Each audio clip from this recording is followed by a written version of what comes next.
Здравствуйте все! Добро пожаловать на канал Магия Песка. Мои дорогие зрители, с вами, как всегда, ваша Ольга.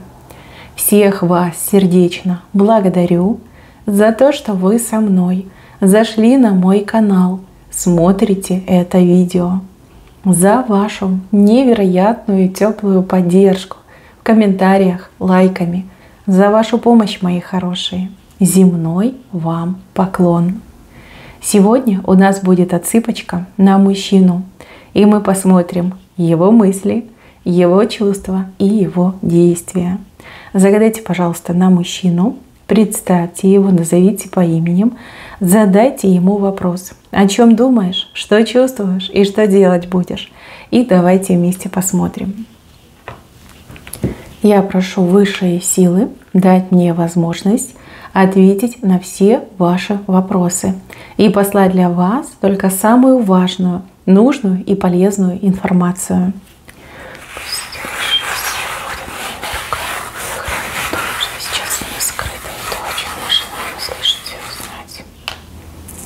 Какая бабочка! Красивая большая бабочка. Видите, вот бабочка, ее крылышки. Так, мои хорошие, ну давайте разбираться. Отсыпка у нас общая, пожалуйста, об этом не забывайте. Чужого не берите, но и свое не пропускайте. Мысли мужчины. Мысли, сразу говорю, неспокойные, очень неспокойные. Такое впечатление, что мужчину разрывает изнутри. Здесь прям какое-то противоречие у него образовалось. С одной стороны, он злится на вас, злится, обижается и думает, что вы злая, что вы коварная, что вы его не любите. Почему-то ему кажется, что вы с ним играете, либо его используете. И он такой: ух, я б тебя, ух, я б тебя. Но с другой стороны, ему дико вас не хватает. И прям такое, знаете, ощущение, что он рыбка, которую выбросили на берег. Да, вот прям такой, пытается надышаться без вас, да, не хватает кислорода. Плохо ему, девочки, без вас. С одной стороны, злится, обижается, с другой стороны, прям хочу увидеть, еще раз прикоснуться, побыть рядом, прижать к себе, поцеловать. Ну да, в таком ключе информация. Мысли неспокойные. И еще, девочки, в последнее время вы ему снитесь. Причем снитесь не в самом как лучшем сне, скорее сны его тревожные.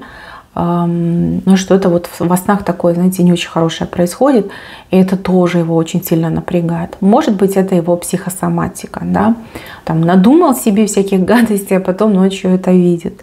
Но, может быть, ваши отношения действительно сейчас в переломном моменте, и идет вот этот момент невозврата, да, вы к чему-то должны прийти, к чему-то должны подойти.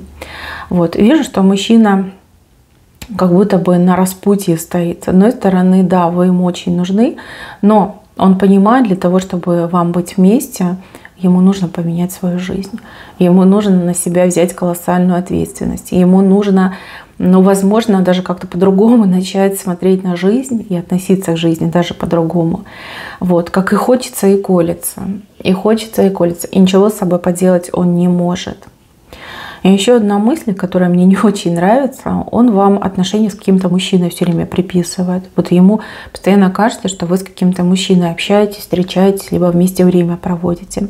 То ли он подозревает, что у вас любовник есть, то ли вы дама не свободная, у вас есть муж, и ему кажется, что вы там над ним смеетесь, да, занимаетесь любовью, и такие: во, есть там один дурачок, и вот сидите, смеетесь над ним.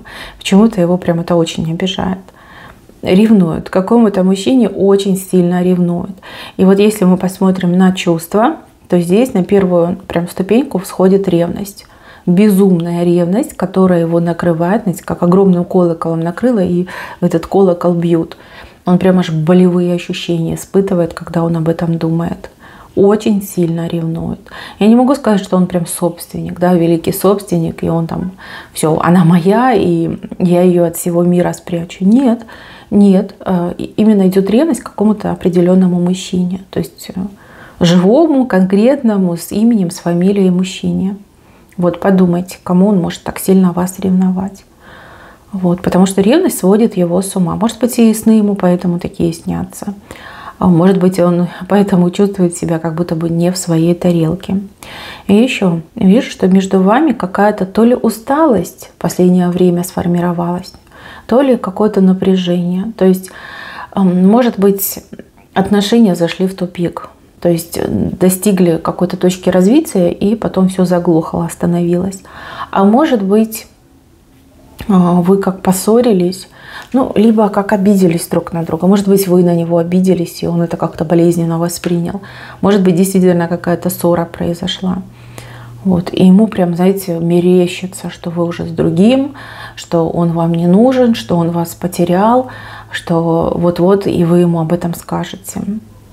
Обижается на вас он потому, что вы, ну, на его взгляд, на его вот это отношение, ощущение, что вы с ним не искренне. Почему-то он считает, что нету правды, нет искренности, что вы что-то утаиваете, чего-то не договариваете, играете с ним, да, как кошка с мышкой. И он прям, да, чувствует себя жертвой, вот этой мышкой пресловутой себя чувствует. Знаете, вспоминается этот стишок про мышку, да, обидели мышку, написали в норку. Вот в таком ключе. То есть как бесится, понимаете, в прямом смысле слова он бесится. Непонятно от чего, непонятно почему. Ну, такой он у вас. Странный. Странный персонаж на самом деле. Так, а еще по поводу чувств. Здесь желаний очень много. Очень много нереализованных желаний по отношению к вам. И не только интимного характера. Не только, вот сразу говорю, много желаний, и как будто бы он все это оставляет про запас, там, на завтра, на послезавтра, но при этом как сам даже себя в какой-то степени ограничивает в исполнении своих желаний. Может быть, вы бы ему и не отказали, но он вот как-то так себя ведет. По поводу его истинных чувств к вам, ну, любит, он вас любит, вот как умеет, как может, на что способен, да? Именно так он вас и любит. Может быть, сам по себе он человек еще не состоявшийся, незрелый. Может быть, не умеет еще любить, вот как принято, да? Как положено, как в книгах прописано. То есть любовь-то есть, но она какая-то угловатая, незрелая и несостоявшаяся, несостоятельная даже может быть. То есть в моем понимании любить — это там ревновать, да? Либо там подарки дарить. Но в широком понимании любовь значит немножко другое. Вот в таком ключе.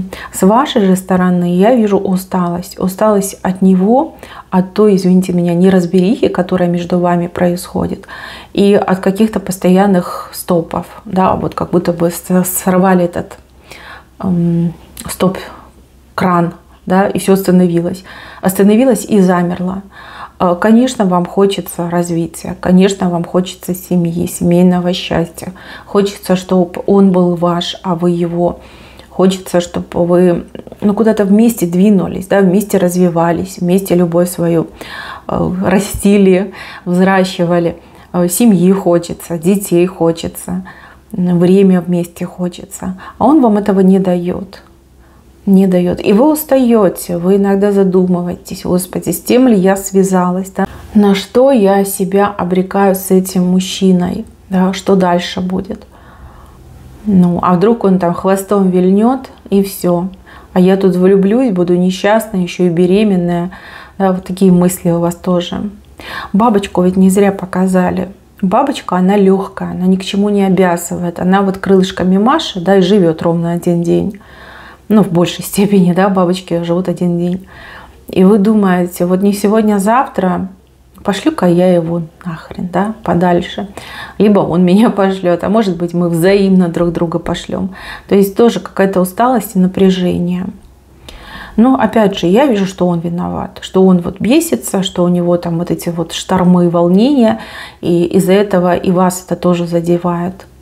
То есть не умеет человек вести себя как взрослый, серьезный мужчина. Не умеет любить как положено, как правильно. Не умеет с вами поговорить, да, сказать вам те самые заветные слова, от которых бы вы, ну, счастье испытали. Да? Вот не умеет. И себя накручивает, и вас беспокоит, и вроде как отношения есть, а по факту их нет. Либо все как-то в подвешенном состоянии находится. Так, и еще по поводу вас. Ну вот правда, девочки, хотите верьте, хотите нет, но вот какой-то мужчина вами интересуется.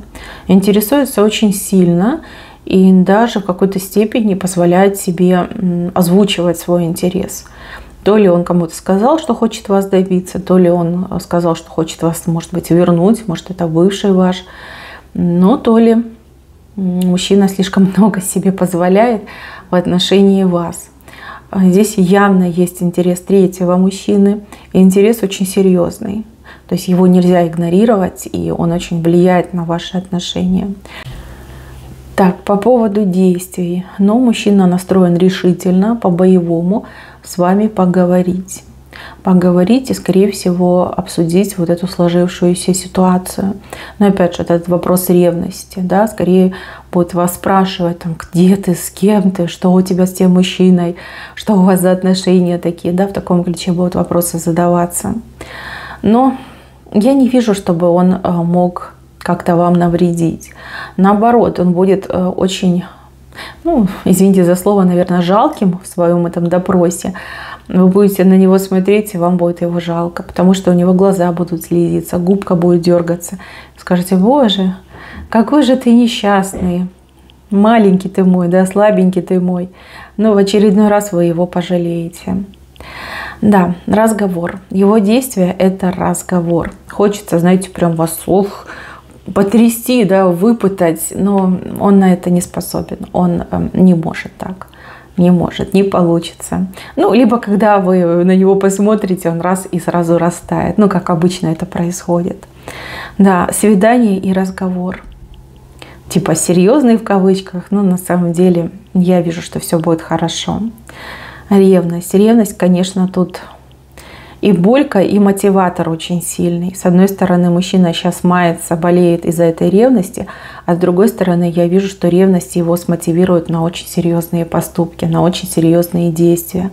А может быть, даже смотивирует на то, чтобы он наконец-таки сам для себя признал, что он вас любит, и вы женщина всей его жизни, и что только с вами он хочет быть. И еще, мои хорошие, у кого-то из вас отыграется, что вы загадали на несвободного мужчину. Мужчина, у которого есть семья. Вижу, что вы, может быть, действительно хотели такую притравку бросить, да, чтобы он поревновал. А может быть, вы ему и прямо сказали, что я не буду тебя ждать годами, я молодая прекрасная женщина, я хочу быть счастливой здесь и сейчас. И если ты мне счастья не можешь дать, я буду искать его с другим человеком. И вот он, бедненький, тут ходит, мается, сам не свой, чернее тучи, да, ревнует страшно. Я думаю, что он решится. Он решится ради вас, ради того, чтобы рядом с вами быть счастливым, всю свою жизнь поменять. Но вот ждите разговора. Он будет настаивать на разговоре, вы не отказываете. И вот в этом разговоре, я думаю, все решится. Все станет на свои места. Да, так дальше продолжаться не может. Здесь оба, ну вот по этой бабочке, да, не видят будущего, либо страдают от того, что очень такая легкая, поверхностная ситуация сложилась между вами, да, как будто бы серьезности нет. Хотя чувства есть, хотя интерес есть, есть желание, да, желание быть вместе. Ну, поговорите, обсудите. Вижу четверку в венце. Вот она, видите? Четверка. Четко показали. Четверка – это пара, четверка – это семья, четверка – это семейное счастье. С вашей стороны четверка. Со стороны мужчины он, видите, на плоту к вам подплывает.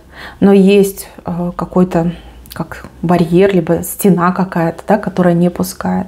Только он может эту стену сломать. Только лишь он. То есть это его решение. Предложение руки и сердца. Сказать, что я, да, меняю свою жизнь, я ухожу из той семьи и прихожу к тебе, ну, либо уже какое-то конкретное действие. Вот барьер с его стороны, а вам счастье обещано, да, вам четверка, ему барьер. Сможет справиться с этим барьером, все у вас будет хорошо. Не сможет, ну, это его проблемы. Вы точно счастливой будете. Вам четверка свыше обещана. Семейное счастье вам обещано. И еще рядом с вами птицы. Здесь какие-то то ли новости придут, то ли какая-то очень важная информация вам поступит. Информация, которая на многое повлияет и во многом вам поможет. Вот, не пропустите важных новостей, не пропустите важную информацию. Так, мои хорошие, на этом все. Берегите себя. Всем спасибо за внимание. Всем пока-пока.